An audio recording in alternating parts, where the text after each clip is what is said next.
Yo, what's going on, everybody? Welcome to another episode. I am BeBall Jones, and today I have another special guest for you. This is a great dude that I've known for a few years now, man, and it's humbling to be around somebody with this kind of heart and passion for the game, and just to see where he came from and see where he's at now. It's dope to see now. So I know this is my little intro, but I'm gonna really let him introduce himself for you guys. So welcome in, my bro, Eric. What's up, man? What's up, everybody? I'm Eric Adams. I'm new on BeBall Jones for, like you said, a few years now. All through, I went to Stanford University, and I met him while I was over there.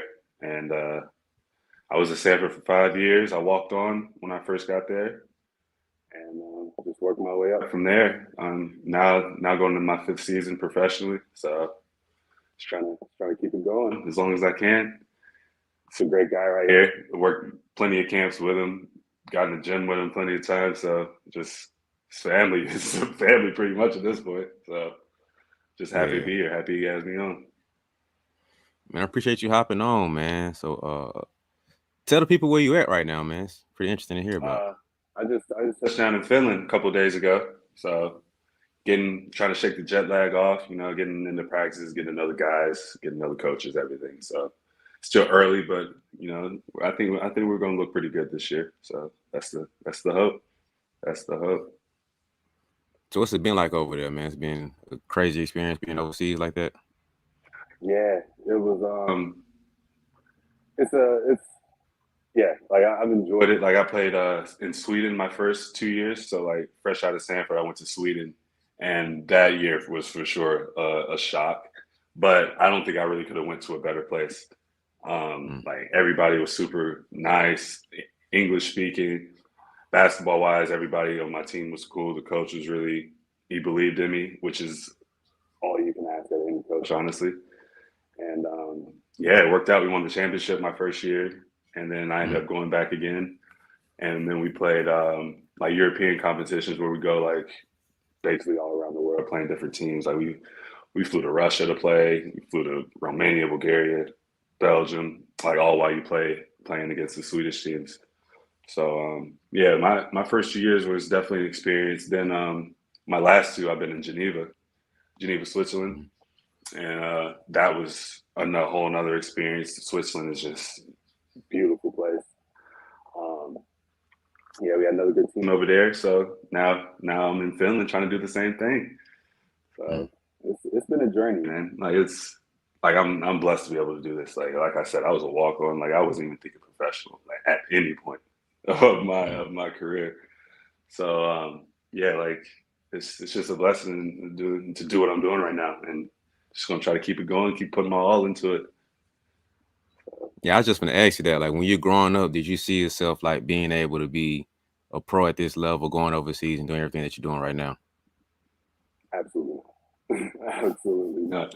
I didn't even make the team until my 11th grade year. Like I was like I tried out 7th grade, 8th grade, 9th grade, 10th grade, got cut every year. And I feel like that's where like I got like my competitiveness from, like because I'm really competitive. I'm really like I like to win, all that. And I think like that's where it kind of like built from, like basically like, you're not being good enough. So it's like you getting hit with that every year. And like guys are in the gym at practice, all that. I'm in my yard, like in my yard trying to get better. So like it was, like it's I never imagined this, but I mean, I guess it just shows like what hard work does. Cause I mean, that's really all it was. I didn't necessarily have a vision, but I knew I was going to try to work harder than the guy next to me. Like that's like, I was really good at like setting like immediate goals. It's like, okay, I want to get on Stanford's basketball team. I'm trying my hardest to do that. Got on the team. All right, now I want to try to get some minutes. Dude, work as hard as I can to get some minutes. Now, like I'm playing like 2-3 minutes, and I want more than that. So like, what I got to do to really get on the floor. So it's like that's kind of how I built it. I know a lot of guys are like, yo, I'm trying to get to. I want to be pro. They thinking that like from like 10 years old, which is great. But I'm like, that's just not how my parents was really raising. They're like, they hit me with like 1% every basketball, like a basketball player is going professional, all that. I'm like, they right. So I mean, I was. They always had me focus on school, which of course they should have. But basketball's always been the passion for sure. Like I always loved it. Always loved watching it. Like just everything about it. So yeah, to like go back to your question. Like no, I could never imagine what I'm doing. Like just gotta thank God, really. Like I had no clue this is where my journey was gonna take me at all. So. Mm. Yeah, it's interesting because like you said, you didn't make it team to 11th grade. So what made you keep going, and what was like the decide? Because you get, a lot of kids at that point where it's like, I'm still not making a team, I'm still not here yet. So like, you hit a crossroad decision where it's like, do I keep pushing regardless, or do I give up and try something else? So what was that conversation you had with yourself? What happened to make you keep going? I think it was just that feeling you have when you think you're good enough, but somebody else is just telling you you're not. So it's like that I feel like that is just like the ultimate motivator. It's like now it's just like I want to prove to I don't know if it was the coach, like the players, like like it's high school, like middle school, so it's like like everybody like throwing little shots at you, all that. So it's like Yep. that kind of puts a little battery in your back. So Mm-hmm. like by the time I made it in my 11th grade year, I'm on JV the whole year. So I'm like I'm not even playing. I played 1 year of varsity. Mm. So it was just like prove like get on the team, then it's like try to show what I can do. And then I mean when I made the team, I wasn't thinking about playing college. So Mm. like I said, everything was just immediate. Like okay, like I want to get on the team. All right, I want to see if I can play. And then it's like once you get out there, it's like, huh, I'm better than I thought I was. Like or these guys aren't as good as I thought they were. It's like one or the other. So Yeah. yeah, like you hit that point. Like I did hit a point where like I thought about it, like 11th grade year. Now you thinking about like college, like what you got to do, like what's the next step. And that year, just the high school coach saw me playing in his PE class. And he saw me like score a couple times. He's like, "All right, come up here like 6 a.m. Like let's just try you out." And then put me on JV, and then varsity Mm. the next year. So like yeah, I definitely hit a crossroads, but like I said, like when like passions and stuff, everybody's gonna hit a crossroad. Like what you Mm-hmm. really love, what you really want to do, like everybody's gonna have to hit that. Basically, sink or swim. Like what you want to do. Like is this really what you want to do? If not, then you're gonna have to pivot. But like I knew I loved basketball. Like I just enjoyed it. Like if I wasn't playing professionally, I'd probably still be in the gym somewhere, like just playing. Yeah. So it's like that's just I've always had that love for it. And I think that's just like when you hit a crossroads, that's what's going to push you through, like every time, and Mm. whatever you do. And then I feel like if you're in something you don't love to do when you hit that crossroads, it's probably going to be real tough to like get through it. So Yeah. like, yeah, like it was just the passion, the love I had for the game. My family supported, of course, but yeah, like it's you got to have it. Like you just got to love it to do like to do this basketball. What like to do it at the level like high school, college, beyond that. Like you got to have some sort of love and passion for it. Yeah. And you went to Hoover, right? Mm-hmm. Yeah, we right. So what was that like, up there? Cause Hoover, Mm-hmm. I don't remember what were y'all like around that time. Were y'all up there? I don't remember what were y'all like around that time. Basketball wise, Yeah. basketball. My senior year when I was on varsity, we were good. Like we went 21-0, and then Mm-hmm. we ran into Justin Coleman and then Winona. Oh And yeah. that game was crazy. Like every coach from like this, every college coach from the state came. Like game was packed out. They beat us, but we were actually good because Hoover's known for football. Like they had 2 days of Yeah. show growing up, like on MTV. But like that was like my junior year they were good, and then my senior year we were really good. And after that, they were like in the Final Four, like winning the championship basically like the next like 3 years. Mm-hmm. So Hoover was honestly like kind of just prime at everything. Like they were still winning the football, track they won every year. Then basketball just kind of comes out of nowhere. So it's like Hoover Yeah. was really like a little powerhouse over there. That like while I was there.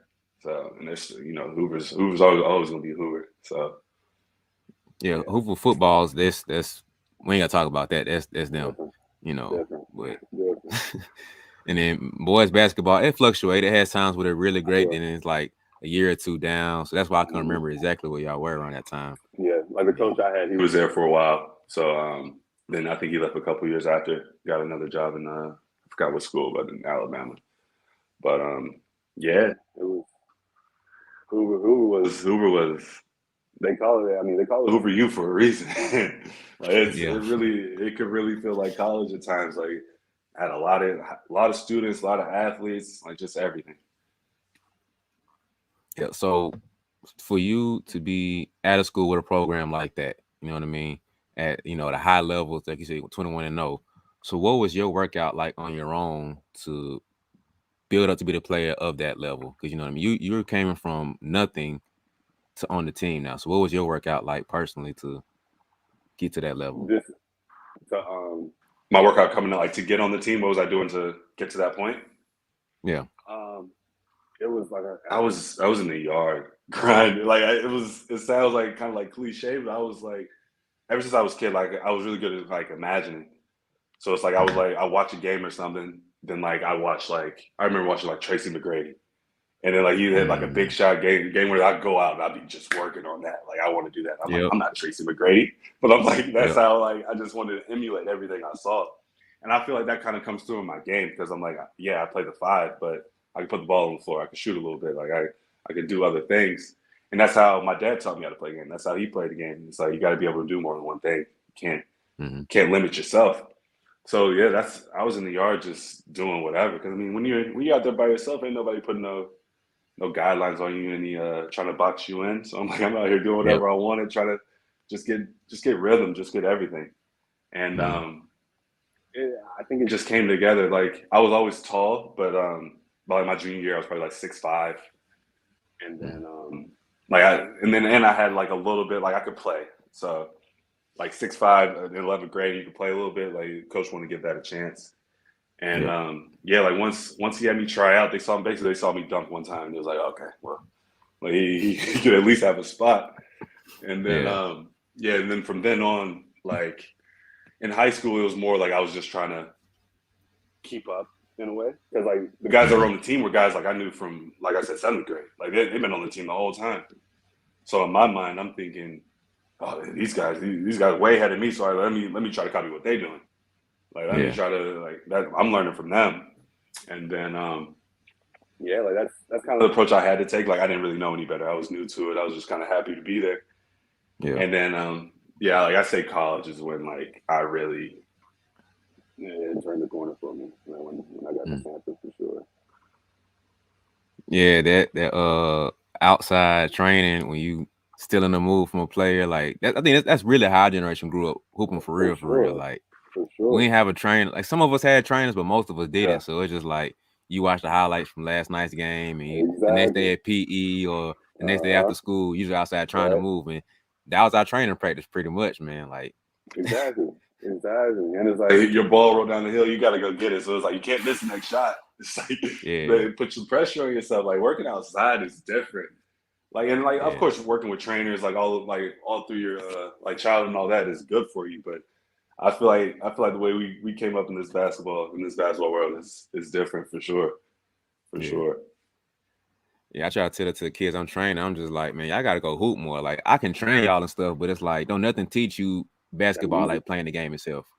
They say real world experience. You need live experience.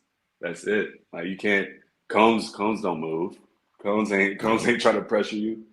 Like your yep, trainer's basically just rebounding. He's telling you what to do, but like once you have like a real defender guarding you and all that, like that's when like your brain clicks.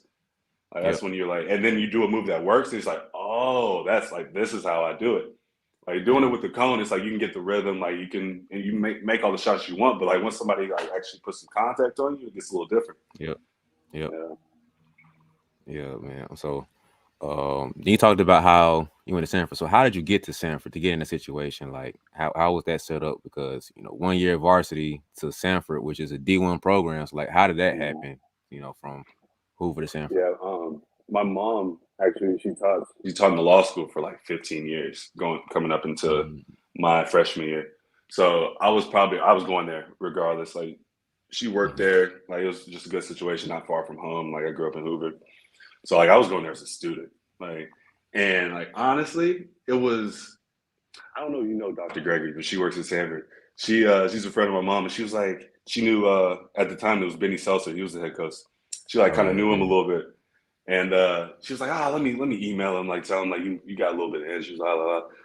And like she literally walked me over there to his office. He was like, okay, yeah, like you can go out there and play with the guys.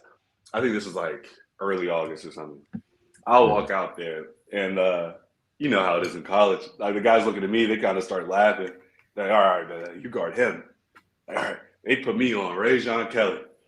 This man, he was like second team all conference the year before. I'm like, I had no clue. I'm like, all right, bet. Like, he's skinny. Like, I'm like, okay, like, I think I could check him. Man, yeah, he might have had all 11 on me first game.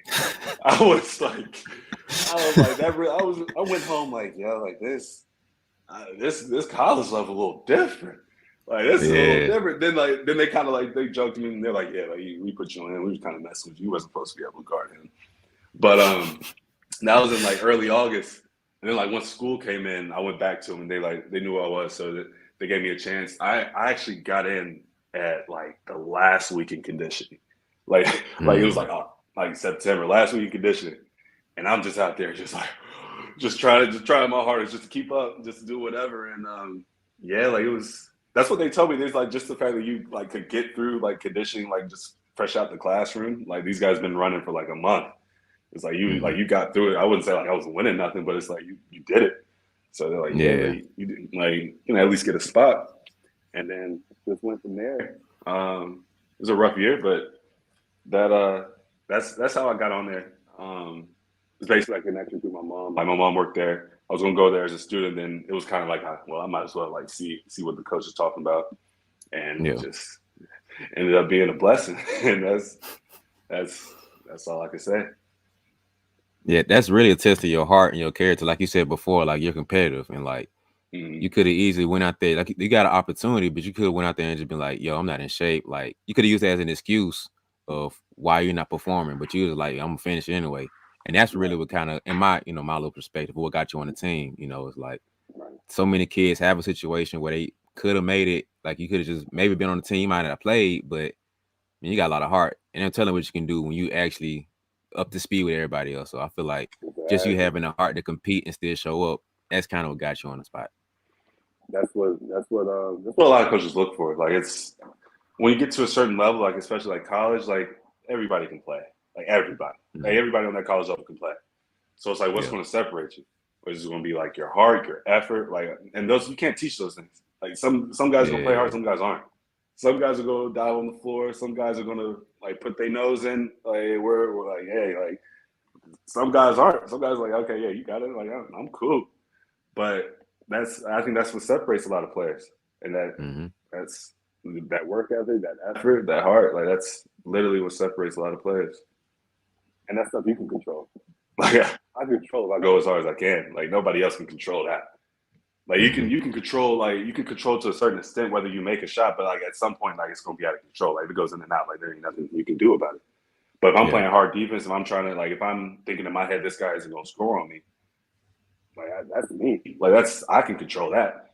Like my competitiveness, like how hard I go, like how like just stuff like that. Yeah. So tell me about your experience at Sanford, man. You finally made a team now. So like what was the first few years like? Freshman year was rough. But like I said, it was like I was a walk on. I came in late, so I had no clue what I was expecting. So I'm like, I'm juggling like conditioning, practice, class. Like I don't know what's going on. So like I get through that year, and like I'm not gonna lie, like I thought about hanging them up. I'm like, yo, this might not be for me. Like it was like my grades were suffering and everything. I'm like, I wasn't getting nothing right. I'm like, I'm not playing and I'm getting bad grades. So I'm like, this, like something got to give. But like the next year, the assistant coach got promoted, and he like Coach Scott Padgett, he got promoted. Coach P. And he gave me a chance. He sat me down. He said like I don't really see like the walk on tag with you.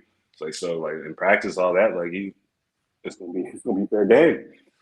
But that's literally all I can ask for. Like that's it, just an even playing field. And like from then on, just work my way up day by day.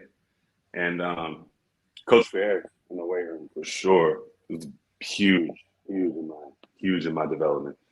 Like I went to Sanford, I was like 6'6", like 185. So like by the time I was like my sophomore year, I was probably like 210 for sure. So it's like Coach Ferris had me in that weight room a lot, which I thank him for. Like I wouldn't be here without him. Yeah. So how did you learn to balance, schoolwork and basketball and everything? So like I know that's a tough balance that everybody has to deal with. And like for you personally, how did you, deal with that balance of it? It's focus. Like I said, like with everything, like focus, effort, like what this is what you signed up for. Like you're a student athlete. Yeah. This is what you want to do. You want to play in college, you got to go to class and you got to play. You got to produce. So like it was kind of like the realization where it's like nobody's gonna feel bad for you. Like nobody's gonna feel sorry that you got to get up at 6 a.m. and lift, then go to class at 8. Like nobody cares. Like Yeah. teachers don't care either. Teachers like, yo, like you Nope. late, like yeah. So that's like it's kind of like getting introduced to the real world. Like you gotta kind of like toughen up. Like all right, this is what we doing. And like Yeah. I look back on like my whole college career, like you definitely like you learn so many lessons. Like you learn what you can do. You learn just so much about yourself. Like just juggling all that and like well, like now, like I don't even have class. So I'm like if something like goes wrong or like something gets tough on the court, it's like well, I'm like you someone tough on the court back then. Like you handled it then when you was juggling everything. So Yeah. it's like references. So Yeah. yeah, that's that's really what college was for me. It was building blocks, just toughen me up, like just mentally, just got to get through classes. Like yo, you got to test, you got to study. Don't care, we got to practice tomorrow. Don't care, we got a game. Like you got to study, you got to get these grades right because they're looking at the whole GPA too. Like you can't be bringing the team GPA down. Yeah. So yeah, it was like yeah, you learn a lot about yourself. Like you really learn what you're made of. So yeah, Yeah. that's, So Scotty, yeah. when when did that birth? Like where did that come from?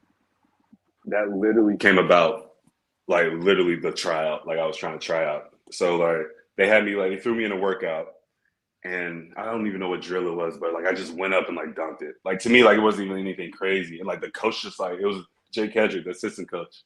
He like kind of looked. He was like, "What? We got Scottie Pippen in the building." He's like, "Coach, look at this. We got Scottie Pippen." And like the whole gym starts like dying.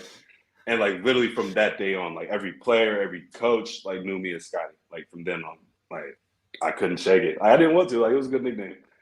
Oh And yeah. like from day one, that was the nickname, and it's stuck ever since. Stuck ever since. Because when I first got to meet you, it was like one person call you Eric, and then most people call you Scotty. So I was just like, "Who is this Scotty person?" Yeah, Like, it was yeah, two different people, so I was kind of confused. But yeah. then I remember how No, I that's got the it worst. put together. Yeah. Right. Yeah, that's the worst. When I was at Sanford, I would never know how to introduce myself. I'm Eric, but then like if I'm with like a basketball player, like no, it ain't Eric, it's Scotty. Like Yeah. so it's like you just kind of juggle that. But I mean, it's a good problem to have. I didn't mind. But yeah, it came Yeah. from like day one. Day one. Yeah. That's a dope nickname to have to be named after Scotty Pippen. So can't complain Yeah, I about that appreciate one. it. Yeah, I appreciate it for sure. So how did it feel to play at Sanford, man? What were some of the best games and memories that you have up there? It was amazing to play at Sanford. Like just like that D1 experience. So it's like you're playing high majors, you're playing all types of different teams, you're traveling. So like I think it was great. Like we played against Louisville, played against like Donovan Mitchell and them, played against like Mm, Cincinnati, played against like so like you play against high level players, which is all you can ask for. That's the most you can ask for. yeah. And yeah, like in conference we were competitive. Like had like one year we had against Wofford, we had like a 4 overtime game, like at their place. And that same year we had a 2 overtime game at like our place against them. So it's like we played Wofford like 6 overtimes that year. So it was like That's crazy. it was competitive. That SoCon. I don't know if it's slept on now. Like it has respect, but like, that SoCon is serious. Like just competitively, like inside that league, like it's really competitive. Yeah. So I just think like being in that sort of like environment where like every game like isn't going to be there's no walk in the park, like none Mm, of them. So it's like that it wakes you up every game. Every yeah. game you got to be on it. Like Yeah. there's no days off. So what would you say is your best game and or your favorite game? My I'll go with favorite. My favorite game. I got a couple. Like at Stanford? Yeah. Or okay, at Stanford. Um, at Stanford, I would say my favorite game was Chattanooga my senior year. It was our first conference game. And I think Chattanooga was like supposed to be really good. They were like kind of the favorites going in. And we just came in and just ran them off the court. Like like, that was when we had like Justin Coleman, like we had Shark, we had Dyson Thompson, like we were good. And, like we just came in and like just got them up out of here. I think that was like my first game where like fans were even like, oh, like who's this? Like I was going to like everybody, like just like the team looked good, like we were all like playing together. I think that's the one I remember a lot. And I remember that Louisville game. We lost by a lot, but I'm like just the environment. Like it was Rick Pitino's last year coaching. They actually couldn't make the tournament that year, but they was almost like national championship favorites that year. They had Donovan Mitchell coming off the bench. They had Damian Lee starting in front of them. That's like we ain't had really nothing for them. But it was amazing experience stuff. Like I'd say like that was one of the most memorable ones. Like just to see like this is the level you got to be at if you like this level people's at, like we watching on TV. It's like watching on TV is way different than actually standing next to them and like having to box them out, like having to try to get a rebound over them. Like just a completely different game. But I say those are like my two most memorable from college, I would say. So who else was some of the biggest names that you played against? Like you just mentioned Donovan Mitchell. Who were the other, might not have went pro, but like just bigger names or, bigger talent that you played against? Donovan Mitchell was on that team. Damian Lee was on that team. Matthew Ainge, the 5, he was on that team. Well, we played Cincinnati. They had what's his name? He played on the Rockets. Well, I forget his name. It's gonna come back to me. We played Texas. Who was on that Texas team? Roach, like Curran Roach. He was. I don't know if he made the NBA, but he was good. He like super athletic. Like he was on the ESPN top 10 like every week. We actually beat Nebraska. I don't think they had like any like super big names, but they were good. They were Big Ten, so that was a huge win for us. But yeah, I think those were like Damian Lee, Donovan Mitchell, and then keep forgetting his name, but Cincinnati, they had some big names on that team. Oh, Jacob Evans was on that Cincinnati team. He got drafted by the Warriors that year. He was on that team. So yeah, like we played against some big names for sure. And then I actually redshirted a year, and I think that year they played Purdue and like another big team, but I didn't actually get to play against them. So I played against a few. Yeah, y'all had a really good teams. I remember 3 years probably for you. Probably I say y'all had like really. Y'all never had a bad team at all. Sometimes y'all had like a really talented team, but it wouldn't actually mesh together that well. Exactly. Yeah, I remember one year. I don't want to mention the year. I ain't trying to offend nobody. But y'all had a year where like people were very talented, but y'all just couldn't put all the pieces together. And then like y'all had a lot of injuries and stuff. So like he'll go out and he'll come back in, and somebody else go out and they come back in. So it's just like y'all couldn't ever get anything to click that year. But y'all had like 2, maybe 3 years I remember where it's just like y'all got something special in y'all hands. So right. It was fun to watch y'all there. Yeah, that was Stanford. I will say about that coaching staff, they always brought talent in. Like they're always going to get some players. Now whether they could get them to play together, like that was a whole different game. But they were going to bring some talent in for sure. Like there's no doubt about that. Like I feel like we were one of the most fun teams to watch in the SoCon. Like we may not have been like necessarily winning like the championship, but like teams knew about us. Like when we came in, like teams weren't asleep. Like teams were definitely up to play against us. But yeah, like you said, like it was like we were like right there, like right on that. Like we were just about to turn the corner, but like could never quite get there. Yeah, y'all for sure always had the guard play. Like that's one position like ridiculous. Like CC, J. Cole, like Shark. Now they got Quez. It's just like ridiculous, endless of guards. Even like early years, like the first few years, like Ray John Kelly, like y'all had endless guards with it. It was, oh my goodness, like nasty. For sure, we were gonna run that pick and roll. That's one thing we were gonna do. That's one thing. But no, I love my guards. Like you said, CC went to Louisville after he graduated. Justin Coleman went to Arizona after he graduated. That speaks for itself. Like, Yeah. and both of them went and started at both of them, Pac-12 and ACC. So it's like Yep. that speaks for itself about like the talent they was bringing in. So, Yeah. yeah. Yeah. Like I said, it was fun to watch y'all, man. But so tell me about from Sanford to first year pro. Like, how was that transition happening? What was the process going through to get from, collegiate to pro game? Yeah, like I said, I had no clue like I wanted to even play professionally. So like as soon as I graduated, like just kind of ages just kind of start hitting me up, and I'm like, who are these people? Like, there's actually, oh, you want to play? You want to play? You want to play? And like literally like calling. So it's like, okay, then you kind of like go through that sort of process, like figuring out because like, and then like a couple of my teammates were going through the same thing, so we're talking to like the same people we're talking to each other trying to figure out like what's going on. So like after I picked my agent, he got me into the Eurobasket showcase out in Vegas. So I had to fly out there in like June, and I was out there for about a week, and we had to play. It was like the same time as the summer league, so we had to go out there and play, and I played well. Like they had a top 30 All Star team and a top 20 All Star team. I made the top 20, so like I got some looks off that. Then the coach I played for in Sweden, he was actually watching it. Then started talking to my agent, and then eventually offered me, and then that's where I went my first year. And it actually happened pretty quick because like I went out to Vegas, I played well, and then like literally like right before I got on the plane to go back, like I started talking to that coach, and then I probably signed like within the week. So how fast was the whole process, to get to the showcase and from showcase to sign with the team? I say like within like 2 weeks. Like showcase was a week, and then that next week I was probably signed.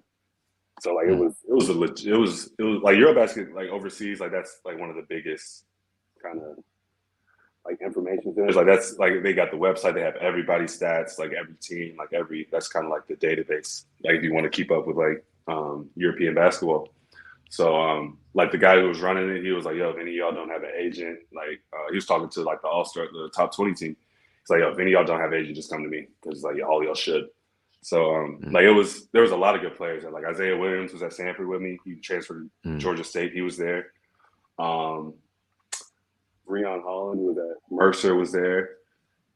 Brandon Tabb was there. Like he's playing in my league this year actually. He played at Bethune Cookman. So like there was a lot of guys who were pro out of that for sure. But yeah, the process was super quick. Like I big ups to Eurobasket. They put on a really really good event for sure. So how did you feel? Like, were you nervous to go overseas like that? What type of preparation did you do for yourself to like be like, man, I'm finna go like, oh my goodness, overseas, and what was that like for you? I'm not even gonna lie to you. I was terrified. I was terrified. I had like coming from like I said, like I grew up in Hoover, like middle school, high school, went to Sanford, like 10 minutes away. Like I've never really been away from home. So it's like that year, like right after so basically when I graduate, within 2 months, like I'm on my own in Sweden, like in Europe. So like that shock itself is rattling for sure. And it was rough. Like it was like mentally, like it was rough. Um, just like anybody, like I compare it like that was basically like my freshman year of college. Like a lot of students go off, like learn how to get on their own. Like in college, me, I didn't really do that. So I'm like, that's like it took me about like a month. Like it took me about like 4 weeks to really like adjust. And then once I settled in, it was really smooth. Like great people. We had a really good team. Like I said, won the league that year. Like it was once I settled in, like kind of realized like, yeah, this isn't bad at all. So Yeah. no, there's nothing to be worried about. There's nothing to be anxious about. Like once I settled in, everything just came together. So what is the Sweden like? What is it like over there? Like just culture wise and off the basketball court, what is it like over there? Um, it's similar. The people are different. The people are kind of a little shyer than Americans, which like is fine. But culture wise, it's really Americanized over there. Like it really is. Like the food isn't much different. Like everybody speaks English. Like they a lot of people I met, they was like, yeah, like they taught me English like when I was in second grade. Like so they speak in English just as good as us. So it's like that adjustment was really easy. Like that's one thing I really appreciated because like a lot of these like a lot of places players go, like there's not much communication at all. So it's like you're just Yeah. kind of guessing around all that. But in Sweden, it was really smooth. Like everybody spoke English. Didn't have like the food was really similar to back home, and yeah, the people were cool. Like they're not as I don't know, like as like I don't want to say like warm. Like they're not cold, but like how, like Americans like see you walking down the street, they'll speak. Like that's not Yeah. it's not like that over there. But like the people were still really nice. They embraced me, which I have love for them like always for that. So yeah, it was an adjustment more for me. Like it was an adjustment like mentally more than culturally. But yeah, like it was there's subtle differences, but nothing too crazy when I went to Sweden. Mm. So what was that mental adjustment you had to deal with? Just I think it was just dealing with adversity, like whether like whatever it is, like whether you have a bad practice, whether you get mad at or get frustrated with a teammate, where the coach gets on you. So it's like usually it's like okay, like I go home, I can talk to mom and dad, or I could do that. But now it's like all right, we're 7 hours difference. So it's like if I call them, I don't know if they're in the bed, I don't know if they're at work. So Mm-hmm. you like just dealing with stuff on your own, which like I said, like a lot of people do like go through that in college. But for Mm-hmm. me, like I went through that like really like isolated like my first year professional. And yeah, it was rough. Like I said, like after that first month, like I really settled in, and then like my teammate, like just you gotta get around your teammates. You gotta get around like just gotta get around some people. Like just get around like find your find your comfort zone. That's it. That's it. Wherever you are. So with that adjustment, like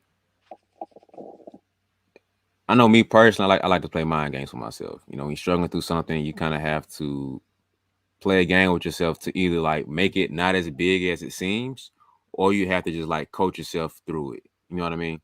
And Right. so like how did you personally overcome that thing? You know what I mean? Like you said, like you can't go to mom and dad like you used to. So like how did you personally overcome that pocket of like I'm uncomfortable over here, I have to deal with X, Y, and Z.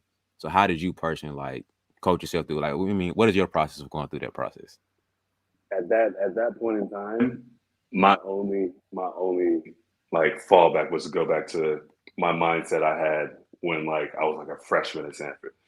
So it was like I was just on go, like play as hard as you can, like dunk Mm-hmm. everything, like I'm talking, like I'm just aggressive, because like that's like I don't like I'm not comfortable here, so it's like I'm gonna make people adapt to me, which honestly like Mm-hmm. isn't always the best way to do it, but like that was the only way I knew how to do it, because I'm like I said, walk on, like you're scratching and clawing for everything, so Yeah. like I'm trying to prove like I belong here, and then like literally my coach comes up to me, he's like Eric, like you don't have to talk to everybody like this, man. Like it's okay, man. Like it's like come on, man. Like it's like we're teammates here.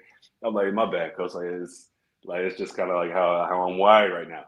But I actually Yeah. played with Eric Garcia, who played at Wofford. He broke a bunch of records at Wofford. He was my point guard my first year, Mm-hmm. and early on, like I think like it was definitely me. Like I think it was just subtle, just kind of Wofford beat us like every year, and I just think like it was just me and him would just kind of go at it for like no reason. And then like literally like after like I hit that mental block, after that, like we were like best friends. Like that's my guy to this day.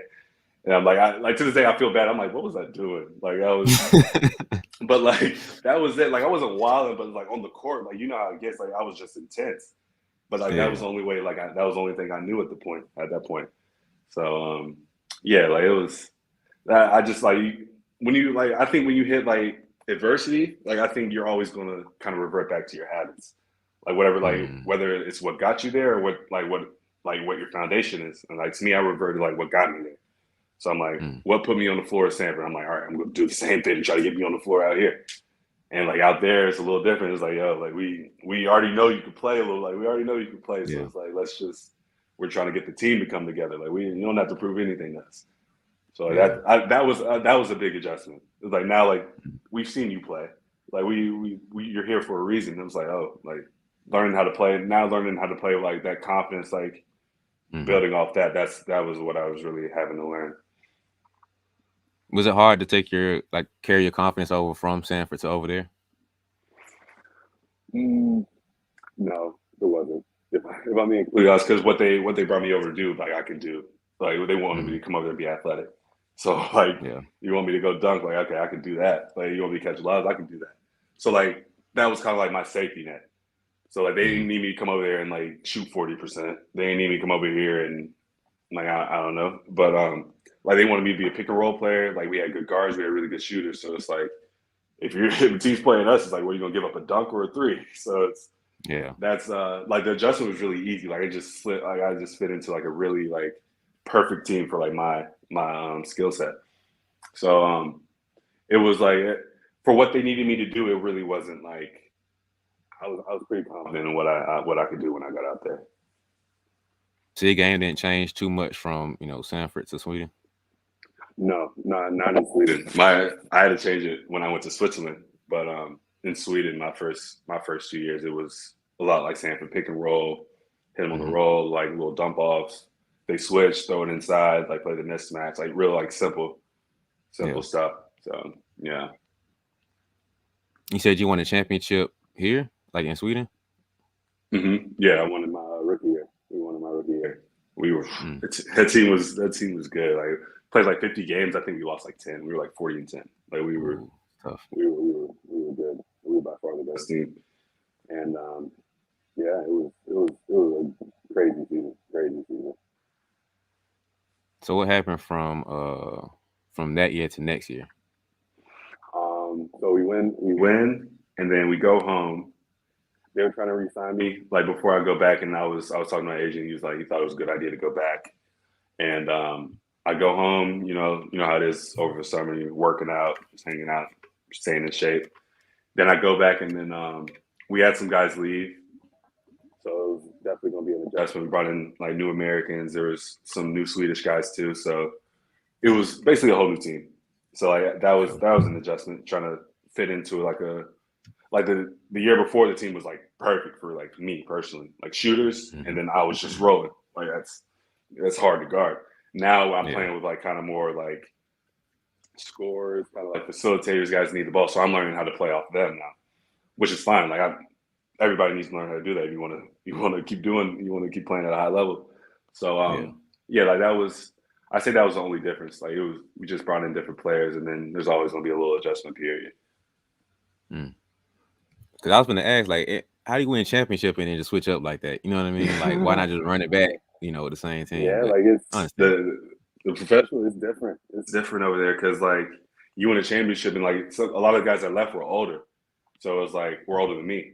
So it's like they get an offer in like Spain or somewhere else. Then they're like, okay, well, I mean, I gotta go. Like Spain's is a really good league. So like it's really just it's opportunity. So like we all saw the opportunity in Sweden. Like we all came together, won the championship, and then that's opened up new opportunities for everybody. Yeah, I ain't mad at that. You gotta do what's Exactly, best for you. exactly. No Yeah. hard, no hard feelings. No hard feelings. So what was that transition from you from Sweden to Switzerland? Mm. Uh, that transition. The coach was different. Team was different. Country's different. Just everything. Like just it's like a reset. Like that's really what it was. And the my coach that year, he was way more like precise, like almost militant. It's like, yo, you're gonna be here or it's wrong. Like you're gonna be on time or you're late. Like that's it. Like there's no in between. There's no like, oh, sorry, I got hit by a screen. There's none of that. Like so, for me, looking back, like that's good, and like that's the like defensively, that's the type of player I am, and that's why he wanted me.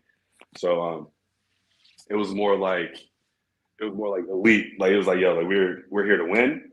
It was like this is what we're gonna do. This is what we're gonna do to win. And that year we took off. We were like 22-1, like 22-1 that year. So like that strategy definitely worked. Like he had us locked in for sure. And country wise, it was going from the city I was in Sweden was like kind of like a small city, like not tiny, but like kind of a small city, to playing in Geneva, which is basically a major city. Like, it's a really busy city, and like my apartment was in like kind of like the city. I didn't have a parking spot. Like I'm trying to figure out the bus schedule. I don't know how to get to practice, so it's like really learning how to like just maneuver in the city, like maneuver with the coach and the players. Like they're expecting like 100%, like precise, like everything. And like I'm trying to figure out how I'm gonna get home. Like it's like I said, like back in college, like you gotta adjust. Like it's ain't nobody feeling bad for you. It's like they pay you. I mean, they're not here to hear excuses. Like they're not. Yeah, we gave you everything that was in that contract. So like we need you to produce just like we thought you would. Yeah. Now I'm glad you said that because back when LaMelo Ball went overseas instead of going to college, it became over popular talk of like should more college players take that route. And I felt like more players would, but it didn't make sense for everybody because LaMelo Ball is a big enough name to where he'll go overseas and he can, even if he sucks, they're kind of like, oh, he played overseas, he's playing pro ball, so like we'll still take a shot. Where someone like you who's not as big of a name, you go over there trying to make it to the NBA, it's a little bit different.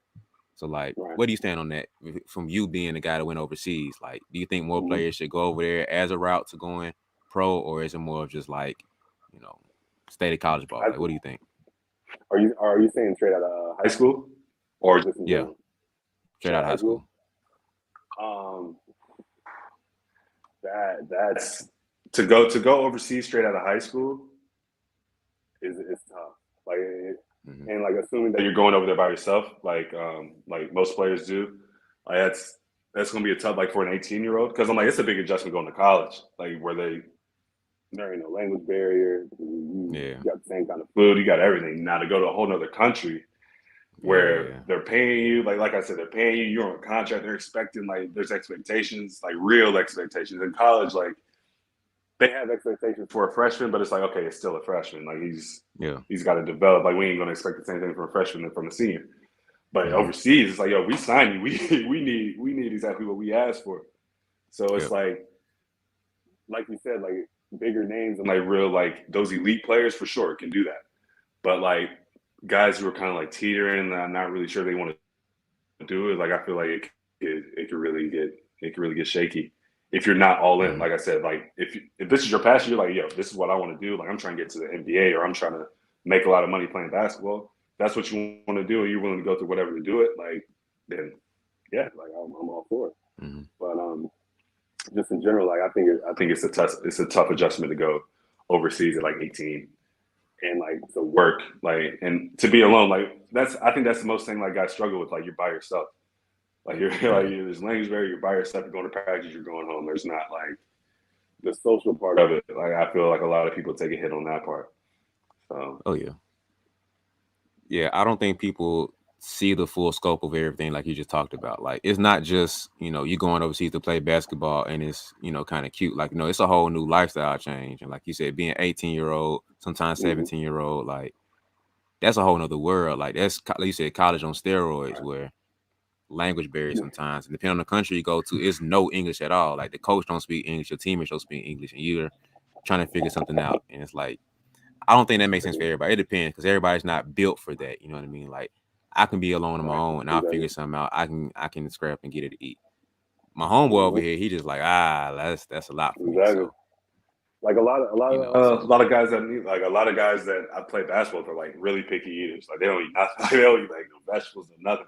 So I'm like, you come overseas, it's like, hey, it's not all burgers and fries like it is in the States. It's not. You can't find any like chicken fingers. There ain't no Zaxby's. There's none of that. So it's like you're having like you're literally cooking. Like I'm probably cooking like out of 7 days, I'm probably cooking like 4 or 5, but maybe more. So it's like you're really like learning how to like live on your own. So and that, like you said, like that adjustment is harder for some people than it is for others. Like my adjustment might have been nothing. Like my adjustment might not have been as anywhere near as bad as somebody else's. But like for me, it felt terrible. I was like, I didn't know what was going on. People like, oh, like what? Like you were what? Like you couldn't find something to eat? Like that was like no, like.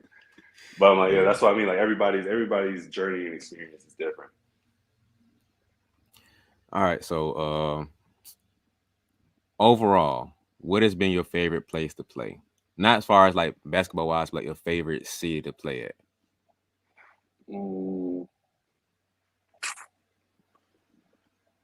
I've only played in 2 cities. So like I've only played for 2 clubs in my 4 years. So like Saudi Arabia, the city I was in Sweden, was a smaller city, but it was 20 minutes from Stockholm, which is a gigantic city. So like you kind of had that, like give and take. Like I can chill in the city, or I can like go to Stockholm. Like there's everything, like they have like the old town. Like it's really like a, you can tell like there's history there. So like it's really like a fun place to like walk around and just look around at. But like Geneva, on the other hand, is like a busy city. People are working, but then it's like surrounded by like mountains. There's like a huge lake in the middle of the city, so it's like just a gorgeous city. And it's like while I was there, like I just felt like grateful to like be here. Like a lot of people don't even get to go to Switzerland in general. So I'm like to Yeah. be able to live there for 2 years and play basketball. Like I think it was just an amazing experience. So I say like Geneva. I think Geneva for sure was my favorite city, like just city wise to live in for sure. Mm-hmm. So, what has been the biggest change that you've seen in yourself being overseas now? Mm, I mean, I would say maybe like my temperament, like not even like temperament, like I just be getting mad, but like just kind of learning learning how not to let people get under your skin, or like not letting yourself not working yourself up. Like people are Mm-hmm. gonna try to work you up. Like you're gonna get like coach is gonna yell at you, teammates gonna say something, but you're gonna let them do that. But like I had a habit of like working myself up, so it's like I can miss a free throw and be like hot, and then next play like I might foul just because I'm mad. Like mad I missed a free throw. Like everybody misses a free throw. What you fouling for? So it's Yeah. like learning that. Like, and I think I learned that a lot my first 2 years. My first 2 years, I was fouling a lot because, like I said, like I didn't know how to play any other way. Like I'm trying to earn my spot. I'm flying around. Like I was overplaying everything. So Mm-hmm. it's like learning about yourself, like learning your pace on and off the court. So like that was, I think that was, yeah, like it was a pretty general answer, but like just learning about yourself, like because you're by yourself. I am like I'm alone, so like you got to get in touch with yourself because you ain't really got nobody else. Like you can call them on the phone, Yeah. but like it ain't the same as like being at home. So it's like mom can come out to practice with you. Like mom, dad ain't there for you. Like so it's like you really have like yourself, and that's where you like build your confidence. I'm like if they don't believe me, I believe in myself. Like that's the one thing like I built. Like I know what I can do. Like and at Sanford, I wouldn't say like when I was at Sanford, like I didn't know. I had no clue what I could do. Like I was just out there just enjoying it. Like I'm out here having fun. Then this first year, like I said, like I'm overplaying by 11. Second year, I'm like, okay, like now I know I belong. Then go Yeah. third year, fourth year, then that's how you kind of like build the confidence. So Mm. I say just learning myself, like just figuring out like what my capabilities are, like what they aren't, like what other players can use off of me, what I can use off of other players, and Mm. just on and off the court, like I said, like just learning yourself. I think that's been the biggest thing for me. Mm. So, what did you learn about yourself? Because I know, like, well, what's the biggest thing you learn about yourself? Because I know from year to year, you probably learn little stuff here and there, but like, Mm-hmm. what is the biggest thing from Sanford to now that you like? Dang, I didn't know I could do this, or I didn't realize this about myself, or like, because like me personally, it took me a while to like really learn and appreciate certain things about myself. I've been doing it, but then to finally be aware of like, dang, I'm able to do this. I'm a great person at doing this. Like, what did you learn about yourself during that whole process? Um, I think I'm good at like observing. Like let's just like use the team as an example. I'm good at observing the team and like trying to see where I fit in. Like Mm, I'm not gonna come in and like just like these are my shots and y'all are gonna adjust to me. Like that's it. I've never been that type of player. I don't think I ever will be that type of player. yeah, And I think it took me a while to kind of learn, but like I've always naturally done it because I've never been that big star player, like the player that taking 15, 20 shots a game, averaging 20 yeah, points. Like I've never been that. So like I've always just had like coaches have always had me adjusting to everybody else. Then when I go mm, overseas, it's like that's just kind of been like the natural thing that I realize I excel at that. So it's like when I'm on the court, like I'm asking like, yo, like what do you want? I'm gonna do what I do. Like I'm gonna help. Like I'm here to help you. Like that's it's like just learning how to like communicate. like communication is really the biggest thing. I think learning how to communicate with people and also with yourself. Like just like understanding like just understanding yourself. Like me, like sometimes I have to take a step back. Like when I'm mad and like I just on go. Like whether like I'm arguing or whether I'm playing, like you gotta like kind of take a step back out of yourself. Like yo, like this isn't accomplishing anything. Like what are we doing? Like we're here to win. We're here to play. Like we need to be productive. And I think communication is the biggest thing, and it's something I can still struggle with, like on and off the court. And I say like that's the biggest thing I've grown in, and I think that's the biggest thing I still have to grow in for sure.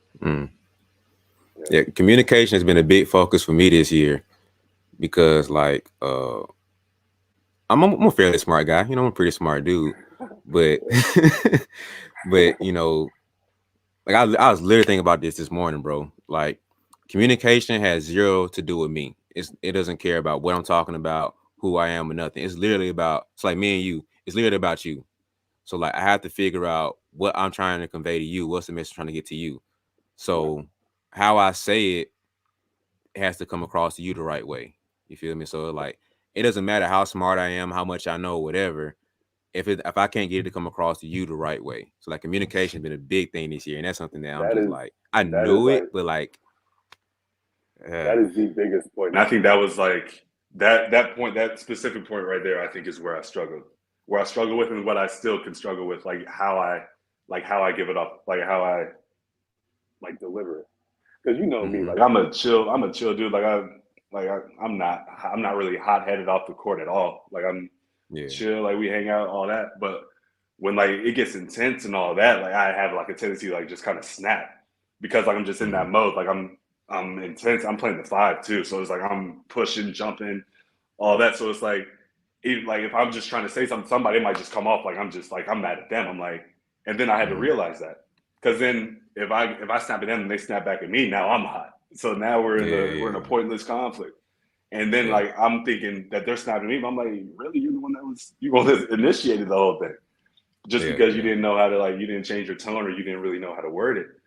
And I think for sure like learning how to deliver your message the right way is like one of the most important things in life. Like where you going to get when like you don't communicate? Like like nobody's gonna care what you have to say. You just like screaming at like just giving like delivering it the wrong way. Like nobody's gonna listen. Like nobody's gonna care. So that was definitely my biggest. That's still my biggest job. That's definitely the biggest thing I got to work on for sure. My communication. Yeah, because like I said, that's been my focus this year to really get big on that. And like, I kind of knew it was gonna be a struggle this year because that's my focus. So like, anytime you're trying to grow in a certain area, you're gonna be exposed more about how much you suck at it. And so, you know, trying to like you said, it's really about how you deliver the message. And so like kind of like what I learned about myself this year is like I learned that personal me and like business me are almost two completely different people. And so personally me, like, you know, I'm a chill dude. I ain't no yeller, I ain't screaming. I'm really chill. Business me is very similar, but I'm very more direct. It's like I don't like something, and I'm gonna tell you I don't like it. But I can't do that because it's not the best. Like you said, it's not the right message to get across to you. And so sometimes, like you said, in the heat of the moment, you say something, but it's like I'm in a passionate moment right here. And sometimes you gotta learn how to separate that to where it's like you're not taking that too far. Like if we hooping together and you cussing and yelling me out, I don't like it, but I know that's not you. I know that's you trying to get the end goal is to win. So however we get to winning, whatever, cool. And off the court, we good. You know, ain't no personal stuff. But everybody doesn't understand that to where it's like, yo, what you doing? Like, yo, you slipping. And you're like, all right, man, whatever. So I have to learn how to do that better for myself too. For sure. Somebody told me they said there's always like you can always steer a conversation the way you want to steer. Like you can always like there's always a way. Like there's always a way to communicate. Whether you like the person, whether you're not, whether they're mad at you, whether they're like no matter what, there's a way. Like you just got to figure it out. So like that's kind of my thing. Like sometimes I just like say it like just because I want to like get it out there, and it might be coming from the best place possible. Like I might Yep. love you to death, but if it comes across the wrong way, like it could end, it could mess up friendships. It could do anything. Like it come from like I said, could be coming from the best place possible. But like Mm-hmm. how you deliver it and how people receive it is like almost everything, honestly. Because like Yeah. that's like the door. Like if they ain't gonna open the door, then it ain't gonna matter what you're trying to bring in. Like Yep. it don't matter. Yeah. Yeah. Good intentions don't excuse poor behavior. I learned that hard this year. Like, I learned yeah, that too. that's I tough. learned, like I said, my rookie year, I learned that too. Like I was there to win, but it's like my coach was like, yo, like you can't be cussing everybody out. You can't be you can't be yelling everybody like this. Like they've been doing this longer than you. This ain't like you know better. So it's like Yeah. learning how to and like I said, I wasn't thinking that. I wasn't thinking that I knew better. So it's like Yeah. I was just trying to I'm just trying to win. I'm mad. Like this is practice. I'm mad we lost. So I'm like I Mm-hmm. ain't thinking like, oh no, like this guy I don't know what he's talking about. No, like I'm just mad we lost and I'm trying to figure out what it went. But Yeah. like you said, like it don't matter. Like none of that matters if it's delivered the wrong way. Mm-hmm. Yeah, man. That's a whole hour conversation we can have right there, man. Just Yes, on it that, is. you feel me? But Yeah. wait, wait, hold on. Time out. Hold on real quick. I just got a quick question for you. All right, okay, look. So where does you go? Like, what are you going after right now in your life? Right? Are you looking to make the team? Okay, you didn't make the team, but you're looking to figure out how to make the team coming up. Or maybe you made the team, but you're on the bench, you're not playing like you want to. Or maybe you're playing a little bit like you want to, but you're not a starter, or you're not finishing the games like you want to. Or maybe you're the player, but you're just not quite where you want to be as far as recognizing your county or maybe your conference or your state, whatever you're trying to be recognized at. Um, Whatever your goal is, I want you to forget about that. Like put it put it on the board or something, write it down in your phone and just put it somewhere and tuck it away. I want you to take that goal, throw it over there, and now I want you to write a new one, right? I want you to write PROGRESS. Progress. I want you to make progress your goal. Okay. So take that big goal that you have now and take it, put it in your back pocket, and just figure out how to make progress and work towards that goal. Because sometimes we get so caught up on the goal of the end goal where we want to be that we don't keep working forward and working towards that goal like we should be. So every day I want you to wake up and figure out how to just make progress. How can I be better today than I was yesterday? It's new tomorrow. The same as that thing. Figure out how can I be better today than I was yesterday. It doesn't matter how good you are or what you did yesterday. It's irrelevant. It doesn't matter. Your goal today is to make progress be better than you was yesterday. And so if you need a reminder about that, all I want you to do is to have a reminder. I want you to go ahead and get one of these hoodies. Or you get you a t-shirt. I got a couple options for you. So get you a hoodie or a t-shirt just to remind yourself, just to keep it as a memento to be like, man, today's goal is to make progress. My only goal is to make progress. Progress is the only goal. So if that fits you and you feel like you need to make progress to be your goal, go ahead and hit the link in the description below and invest into yourself. Invest into that reminder. Treat it like an alarm clock to remind you that you need to make progress. Make sure that you're focused and being intentional about the work that you have today. So progress is the only goal. Hit the description below to invest into yourself. It's not about me. Investing into yourself to remind yourself that progress is my goal for today. So that's enough for me, man. I hope I didn't interrupt you. Get back to the episode. I'm curious, man, because I've seen your game grow a little bit and change. Like, what has been like the biggest like tweak to your game that you've been having? Because like you said before, you were basically athletic, like a DeAndre Jordan, Dwight Howard type of big. So like now you're a little bit more skilled, a little bit more finesse. So like, what's the biggest change and shift to your game that you've seen being overseas? Um, I'd honestly have to give it to my coach in Geneva. He was like, when he signed me, he's like, because everything I did in Sweden was pick and roll. And Mm-hmm. first thing he told me, he was like, I don't really like playing like that. But he's like, I showed him enough to where like I could pass, I could put it on the floor, I could shoot, like I shoot a little bit. And then like, he wanted me to build off of that, which to me, like at first, like I was still a pretty young player going into my third year. Like in my head, I'm like what, you don't want me dunking? Like you don't want like, come on, like what? Like who doesn't want that? But like for Yeah. me personally, that was like one of the biggest blessings. Like now I had to, it's like throw you right back into the fire. Now I'm playing out on the floor. like this is where I have to produce now. Like I'm not getting the pick and rolls. I'm not getting the lobs no more. I'm not getting.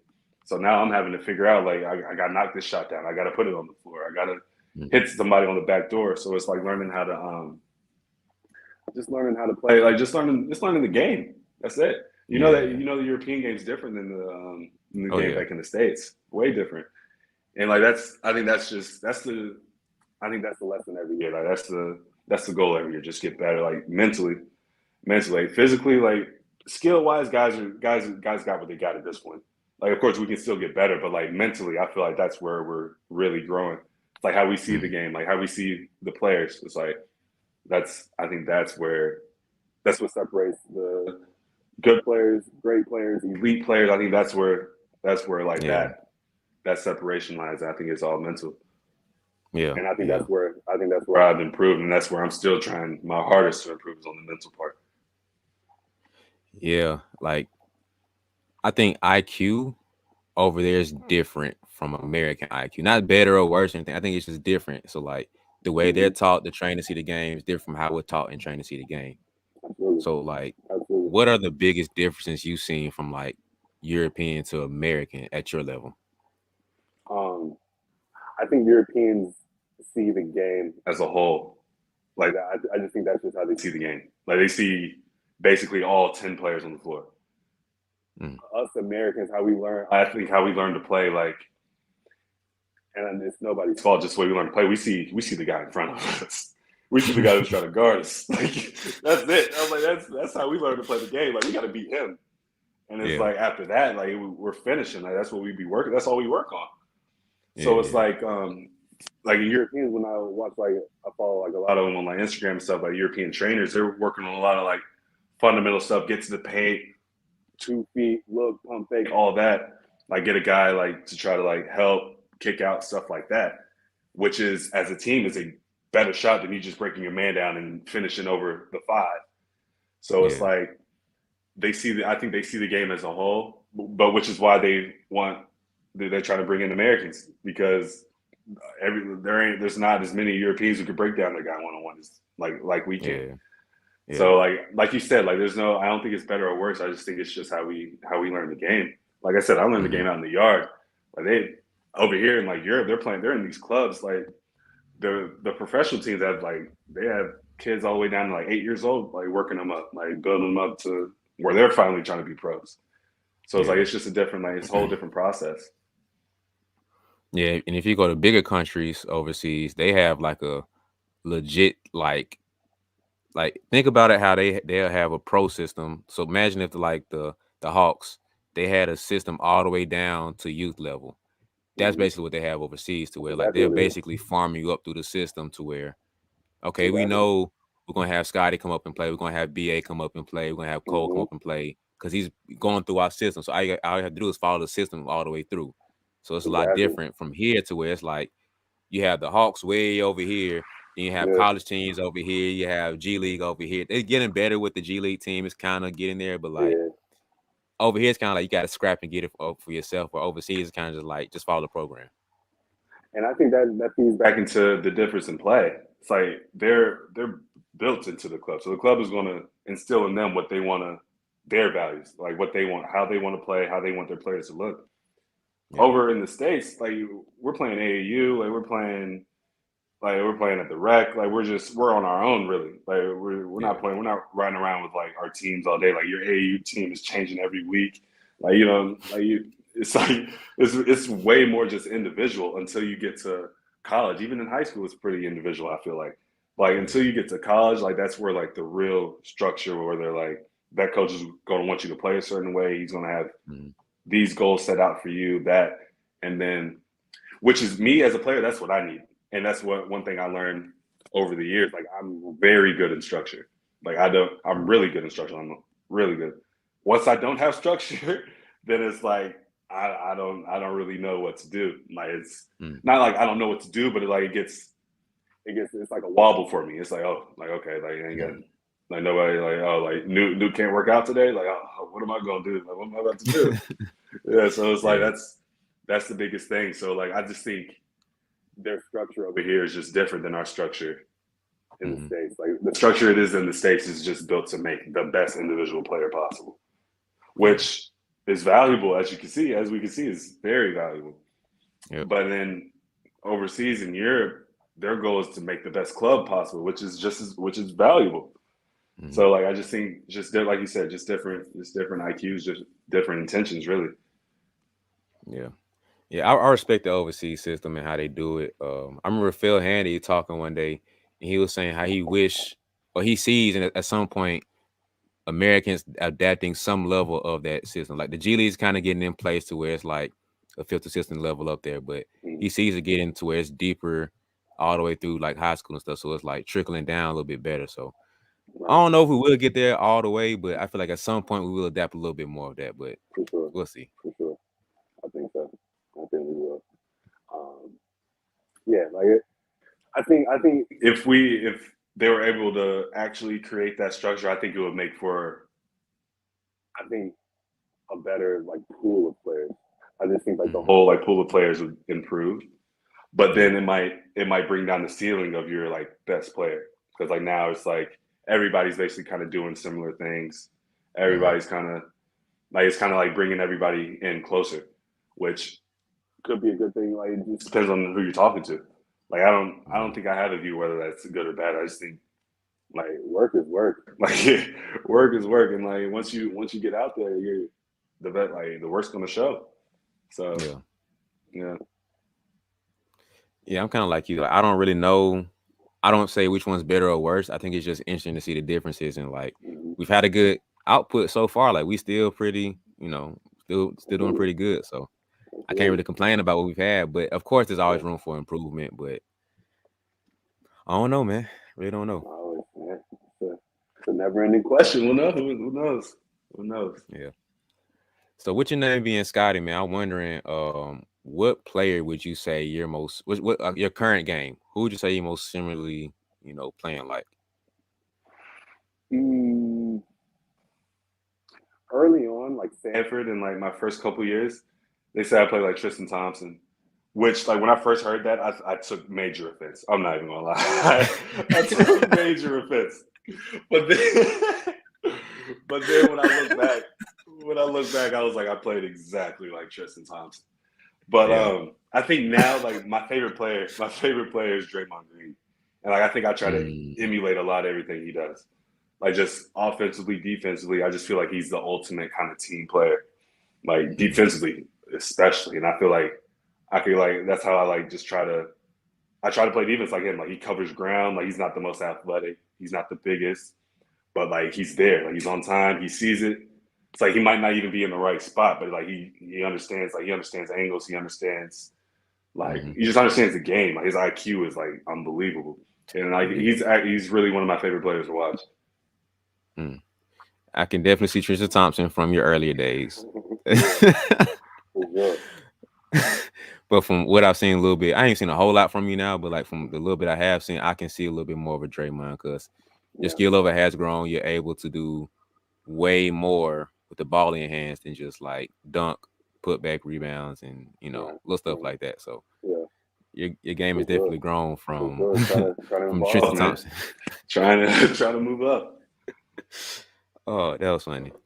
But all right, man, we're wrapping up here. So I have two questions that I ask every guest, that comes on here. So number one, what has been like the biggest lesson that you've learned from the game? We've all had like a coach that gave a little speech during practice or during the game or something, and it kind of just like hit a light bulb in your head, or a parent come and gave you some little game or something, whatever you had. So like, what was that moment? What was that lesson from you that you learned from the game, or that you learned about yourself from the game?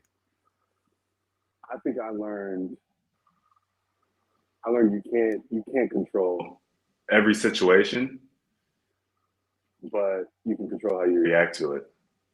And I think I went through a point where I was reacting terribly. Like I was reacting terribly, and I think the part that like kind of woke me up was like I didn't care like that I was reacting badly like that. And like me, I'm like, that's not me. Like me, like me, like, I'm like I actually kind of like care. I'm like I want to be like the nice guy. I don't want to be like the guy you can talk to, all that. But like there was a point where I hit. I'm like, I don't care how you like who you think I am, like what you care. I'm like, that's kind of scary for me. I'm like, you're losing yourself when like that happens. And I'm like, for the game to teach me that, I think is crazy. And like I definitely learned that like in over my years, like over my first 4 years overseas, like situations change constantly. But like you as a person, like you should, of course we're going to change, but like your core values and what you stand on should never. And like I think like I don't think mine changed, but I think mine started like shifting. And like that's when I kind of like I had to like step back and realize like, come on, like we got some soul searching to do. But yeah, I think that's one of the biggest lessons I've learned for sure. Yeah, I recently went through that myself too. Had something happen, it was just kind of like it took me to a 10. You feel me? I was just like, then maybe like a couple weeks later, I was telling my homegirl, I was like, I ain't even mad about what they did anymore. Like what they did is what they did. I was disappointed in myself and how I reacted to it. Why did I allow that to take me to 10? Like, right. It's like it's like you're losing yourself. Like why are you gonna let somebody else dictate me? Like literally like my core beliefs. I'm like, this isn't how I act. And you're gonna let somebody else dictate that for you? Like that should never be the case. And like it was a little upsetting for me. I'm like, how could I let somebody do that? And I like that's the challenge I'm still working on. Like everybody has emotions. Everybody's gonna get upset, but it's like you have to learn like just everybody says control your emotions, but you just have to learn how to manage them, how to express them. Really, like just how are you gonna express them? Like me, like that year when, like you said, it took me to 10. I didn't care how I was expressing. I was just gonna express it one way or another. You're gonna hear it. And I'm like, that ain't the way to operate. That's not the way to operate on the court, off the court, in life. That's just not. So like I think learning how to like express, like just like we were talking about earlier, communication, expressing like your emotions, how you feel, like just everything, because it all boils back down to wins and losses. Like in my field right now. So like I'm holding in all these emotions. I'm mad at somebody. They probably mad at me. They probably not telling me everything. Now the team's kind of falling apart. So like, and what I do, like there has to be a certain level of communication. There has to be a certain level of accountability. And I think like I said, like that at that point, I was not holding myself accountable for the way I was reacting. And that, like you said, it's disappointing. It's disappointing. Yeah, that's a tough lesson that, I wish more people learn. Because I heard this quote and it was saying how once you allow like when some people could say something to control you or bother you, whatever, they basically not have control over you. Exactly. So ever since I heard that, I was just like, I can't have it. That. It was heavy. That's heavy. Yeah. That's heavy. And then I realized how easily I would let somebody control me. Like I when my first few years, like they could say one thing and I'd be ready, just on it. Like what, huh? Like no, like just be like argumentative for no reason. Like they could have been joking for all I knew. Like I don't know, but it's just like that's just kind of like the mindset I was in. But then like once you take a step back, like realize you're not going to accomplish anything snapping back at everybody, like reacting to every negative situation. Like you're not accomplishing anything. So like that's one of the main lessons. I think that's the lesson I'm gonna take with me for the rest of my life. Like that's one thing I'm trying to work on every day. Yeah, I'm with you on that one, brother. I'm still dealing with that. I gotta get that out of my heart, man. I gotta get that straight. Oh, we all are. We all are. Yeah. So, last question, man. I'm big on giving people their flowers. Because a lot of people don't get the respect and recognition they deserve until it's too late. And so, right now, I want you to give somebody their flowers that you feel like deserve it. It can be a coach that you've had, a teammate, a trainer that whoever that you just feel like, man, that like they getting slept on right now, and they need a little bit more love and respect on the name. So who that person for you? It can be a teammate you've had, you currently got, a coach, trainer, player, whatever. Yeah, let me think. I've had so many. Because I think you take something from everybody. Like everybody you come in contact, everybody you actually like come in contact with, like you take something from everybody, whether it's negative, positive, like whatever it is, you take something. But I think honestly, like my first year coach, like my first and second year coach in Sweden, like I owe him so so much. Like just off the strength of him signing me as a walk on out of college, like just off that, and like just the way he kind of like molded me that year. Like he was, like I said, like he came to me like, yo, Eric, you can't be acting like this. Can't be screaming at everybody. Had a moment like during the season where it's like I think, my goodness, like I was so immature. I was, we were, what had happened? So we start the year with like our full team, and then the 5 I was splitting minutes with. He played at Davis, and he was good, like good. He was Swedish, but he was good. Played Davis in Boston College. Me and him, he gets bought out early, like after like 2 games. So it's just me at the 5 for about like 4 or 5 games. Then they bring in another Swedish guy. He's about like 6'11", like he's a big dude, but like we're both kind of like mobile, kind of play similar. And then we really start like splitting minutes. So I'm like, and I was playing well at the time. And like there was a game I think he had like played good, and I wasn't really playing that much. And like you could just kind of see it on my face, like I just wasn't really happy. And like he just said in front of the whole team, he's like, "Yo, you want to go home?" Because it's like, I'm not having that. Like we're not like this team is way too good for one player to bring it down or to have all that. So it's like I had that moment, and then coach like that coaches me up to this day. Like he hugged me every day. Like he wanted to meet my mom. Like he was like that's literally one of like my guys for real. And like for somebody to be able to hold you accountable to that level, but still have that type of love for you, bro. Like his name is Ludwig DeGen. I can't even pronounce his last name, but his first name is, we call him Luda. But like that, he did so much for me in my first 2 years. Like just helped me adjust to the overseas life, the professional life, just teaching me about myself, like helping me mature in general. Like I owe a lot to him for sure.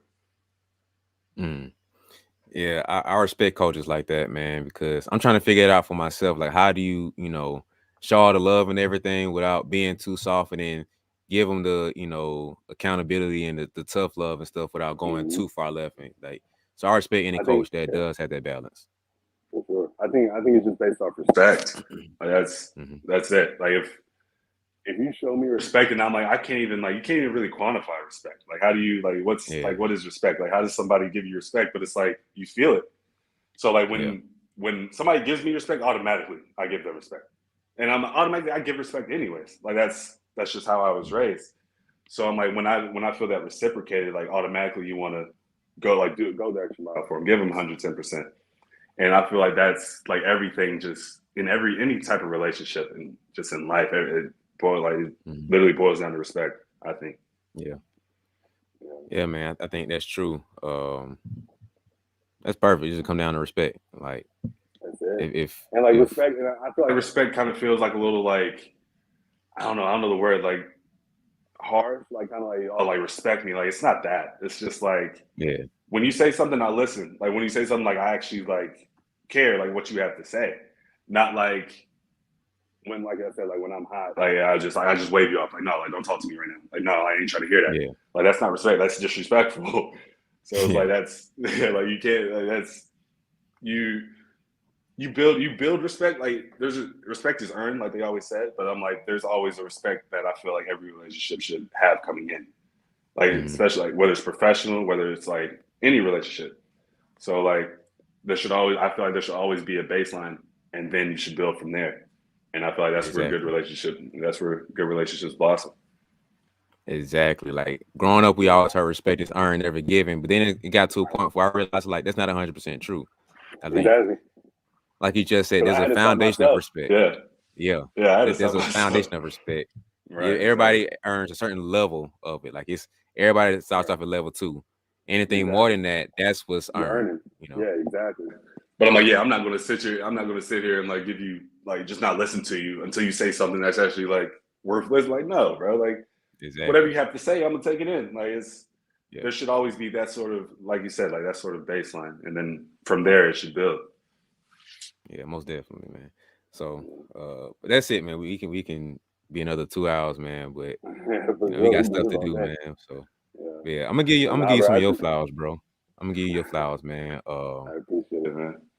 Working the camps with you, man. Like I've worked a lot of camps, like especially Sanford, and I've been to camps and stuff. And like one thing I noticed about you, bro, like you truly care.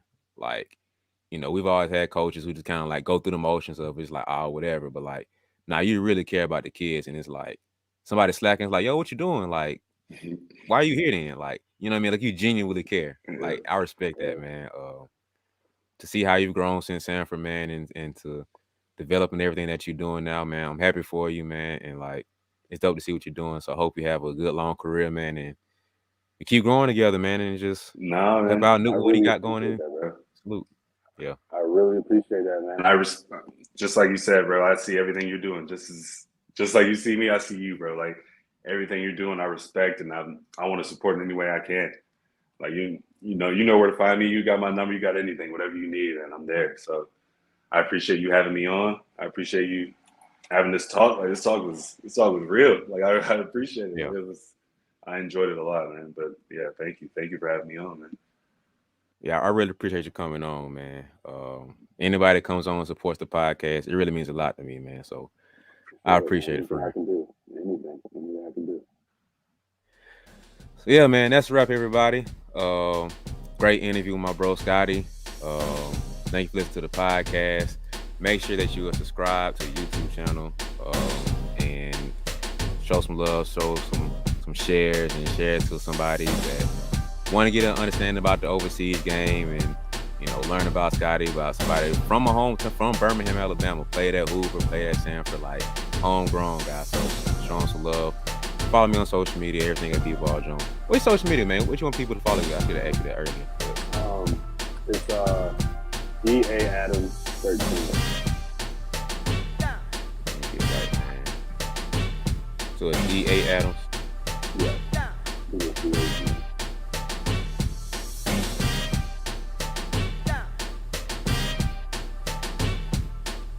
Yeah.